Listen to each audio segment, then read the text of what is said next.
Okay, hey everybody, welcome to another episode of On the Wrist from Off the Cuff. Today we have another review for you from the brand San Martin, San Martin Watch Company, however you want to pronounce it. They were founded back in 2016, and yeah, they're pretty much best known for their affordable yet solidly built and finished homage style watches. Now, this particular type of watch we can consider a dive watch. Some key common characteristics and design language: when you're looking for a dive watch, you're going to want water resistance, typically through some type of screw down crown. You're going to want something that's tough, legible, with a dive time bezel, and a diver's extension is always nice if on bracelet. This is their newer model, the SN045-G, and it's their kind of newer, more original, non-homage take on a dive watch. And it is pretty sweet, guys. This one goes for $247.23 on bracelets via their official AliExpress site.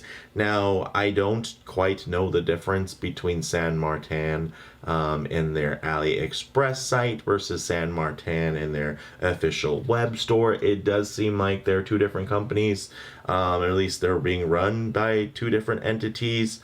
Somebody, if you know, I would love to hear the comments below, kind of break that down for me, how that works. It sounds like, of course, San Martin, they are a factory brand, and there's just different people that have different pieces of that authorized puzzle, if you will.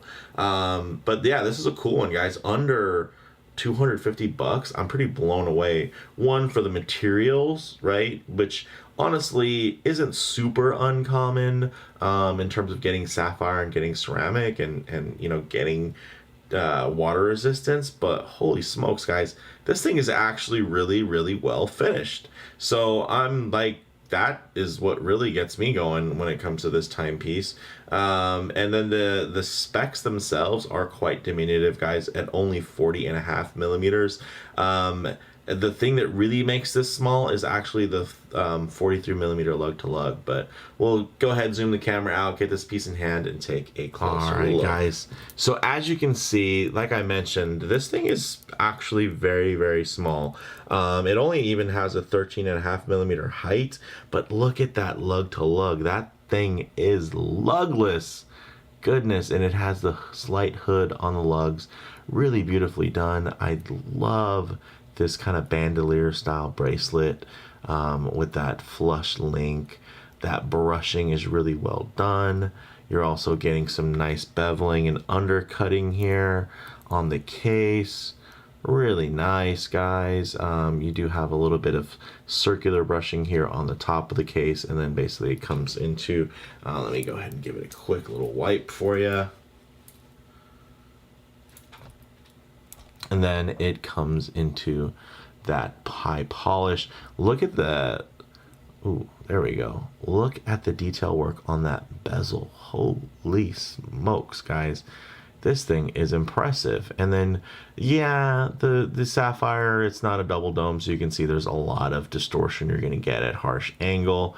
The bezel has great action, I have to say.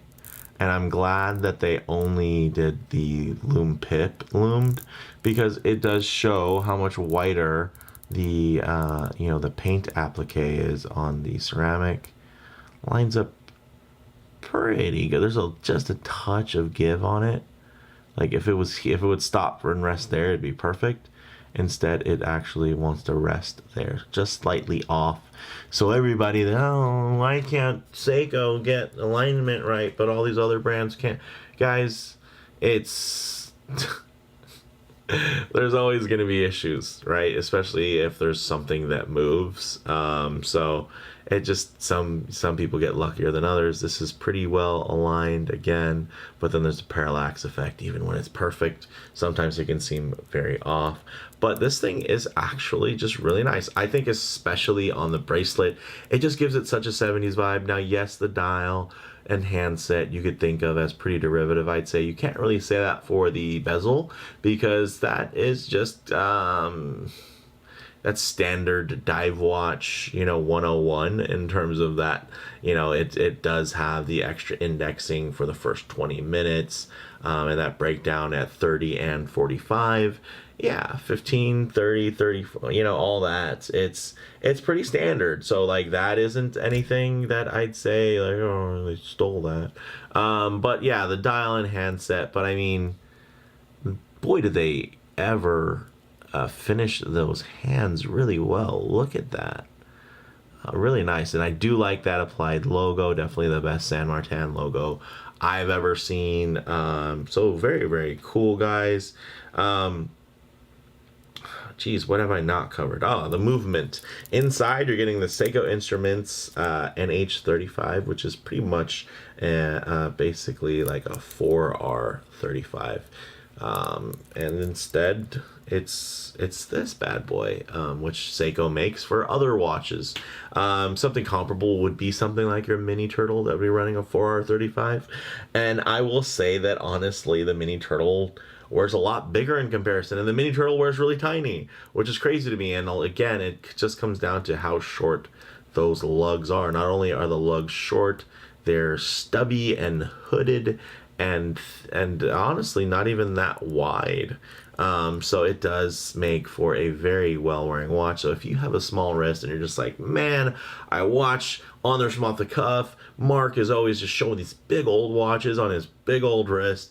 You guys are in for a treat when it comes to this one, because this is absolutely something somebody with a smaller wrist can not only get away with, but I mean, like, it'll look really, really nice, because it does feel a little bit small on my wrist. So I can only imagine that's going to just be Goldilocks for some of you.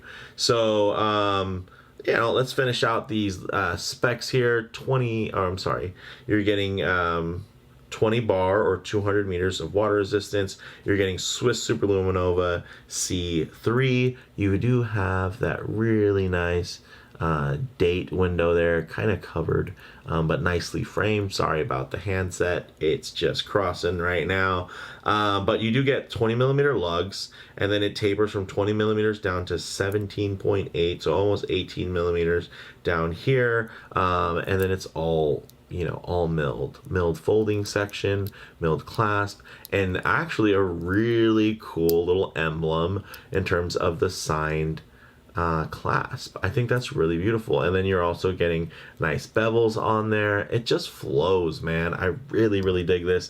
I would love to see them do something with maybe a slightly more original dial and handset, but I think this is honestly a really cool combination that doesn't shout homage anyway. But I mean, if you just change up some of the colors, maybe give me some blues with orange accents, it'll just make it feel more and more like its own watch, which it absolutely is. So yeah, this thing is sweet. So we'll go ahead, get this on the wrist and see. All right, guys, as you can see on my 7¼ wrist, this thing wears really well. Oh, maybe I might have it just a little bit low on the wrist. Let me go a little bit higher.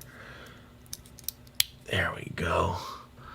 Yeah, I think that thing wears really, really nice. Some of you are like, no, it doesn't look small at all.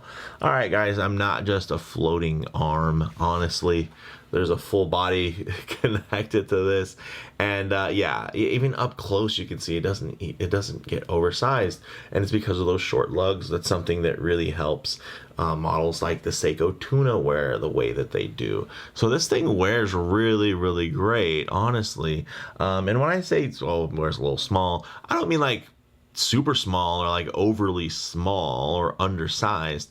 It's just skews towards the smaller end, and it's just feels a little bit more focused, a little bit tighter, a little bit more petite, but then it offsets itself with that killer bracelet. It just feels tough and rugged and ready to go, which I absolutely dig. And you can see that when it sits on the wrist, if you were to see a profile like this, you'd be like, whoa, what is that? That's a really cool looking watch.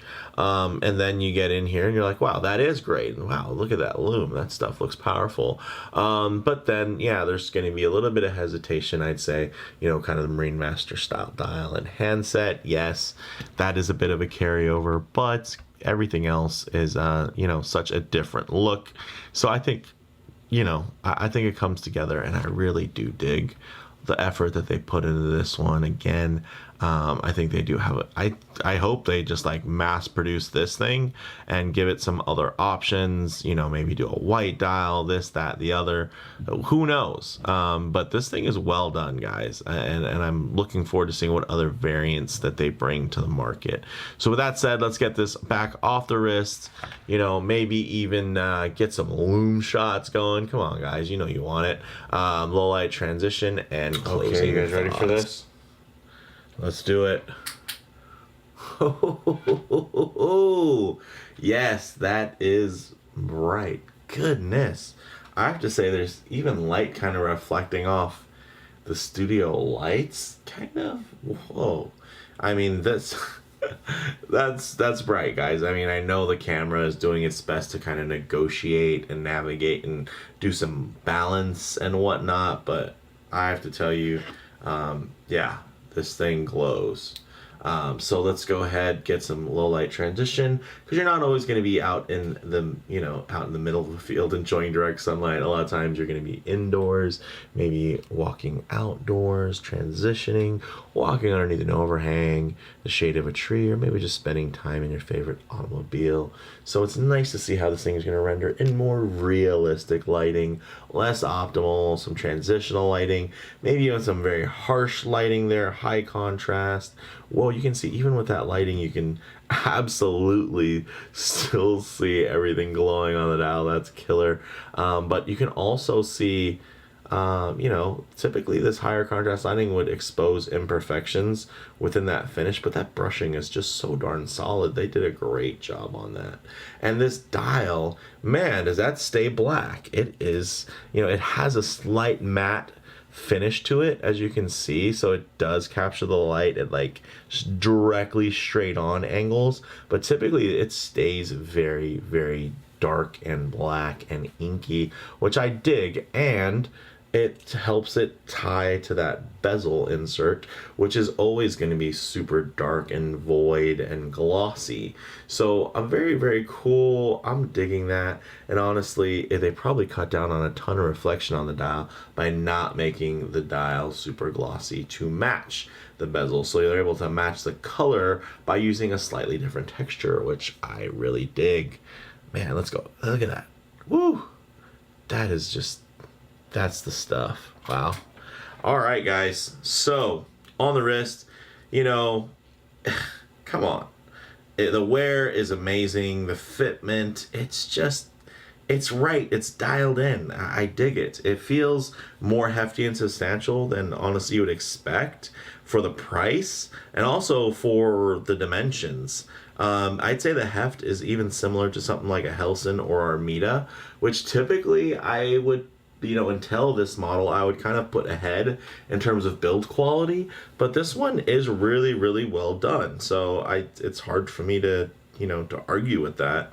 So I think I put it right next to those brands, right up there with them. And those ones charge a lot more. Those like 700, 600, 500, you know. There's a wide range of watches kind of in that family.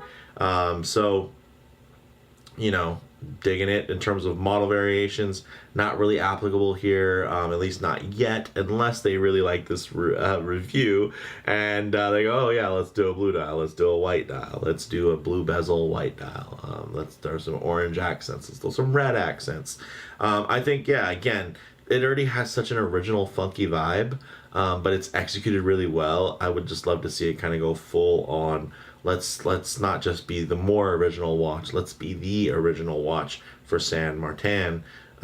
Like and comment below if you agree. Yeah, in terms of comparable models, there's a whole lot in the same price point, honestly. But this one for sure is a standout for its combination of build quality and relative originality. I mean, there's going to be other... that's just kind of the name of the game when it comes to those pricey, or I should say those cheaper but very feature-rich divers around this price point. A lot of them are going to save money in the design, you know, a department by being an homage, or a more direct homage at least.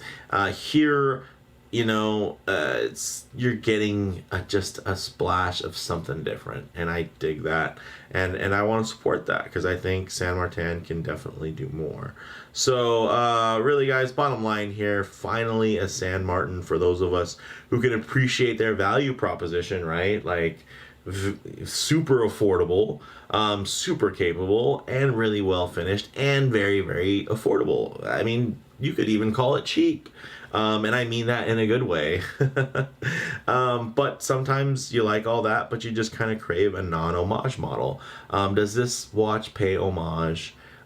Sure, but it's not an homage watch. So, yeah, I dig it. Let me know what you guys think in the comments below. If you like the video, please do hit like. And if you haven't already, please do subscribe for more content just like this. Thanks, guys.